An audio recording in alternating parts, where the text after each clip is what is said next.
एखादा चांगला प्लॉट दिसला त्याच्याच मागे त्याला विचारणार काय फवारला काय नाही, कोणतं खत टाकला, त्याच्याच मागे जाणार सगळे. कृषी खाते जास्त उधारी देऊ लागून यावर कृषी केंद्रावर समजा कास्तकाराचे जे आलेले पैसे आहेत सर्व त्याच्यातच जातात. नाही बघा, कृषी केंद्रवाल्यापेक्षा आपले काय शेतकरी अशा तर बघा, यांच्यामध्ये स्पर्धा लय आहे. यायला असं वाटते की बा त्याच्या बरोबर नाही नाही नाही, तुमचा मागून असला आणि त्याचा लेट असला की ते तुम्हाला तुमच्या निवडच पुढे घालते काही कोणताही प्लॉट असो. वाढवणं म्हणजे शेतकऱ्यांना असं वाटतं वाढलं म्हणजे चांगलं झालं, वाढल्यानं उत्पादन होत नाही.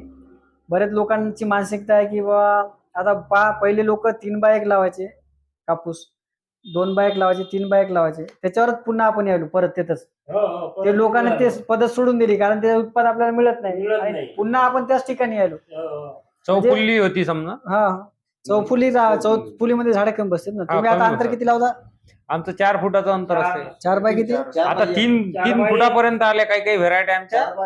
आणि काही 3 बाय लावलं तर 2.5 इकडे बघा, आम्ही हरभऱ्याचा अवरेज घेतला 4 फुटावर 19 क्विंटल या वर्षी.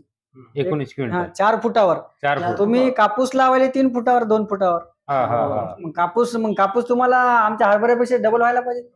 होऊ द्या 1 वर्ष किंवा मग कंटिन्यू झड राहू द्या, त्या ठिकाणी कापूसच नाही होत कारण पांढरी माशी एवढी त्रास देतो तुम्हाला आणि फवारा जमत नाही.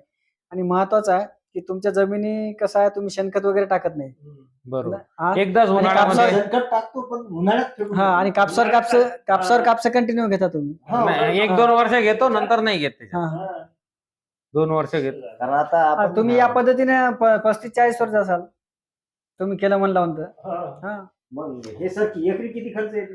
क्विंटल मागे 1000 रुपये पकडा. 35 क्विंटल झाला 35 येईल, 30 झाला 30 येईल. तुमचा याच्यामध्ये खर्च कमी कोणता होते? तुम्ही टॉनिक टाकता, याच्यात टॉनिक नाही. तुम्ही वरखत स्टिम्युलंट टाकता, ते बिलकुल टाकायचं काम नाही. तुम्ही भारी भारीचे ब्रँडेड औषधी मारता, ते कुठल्याही याच्यामध्ये नाही.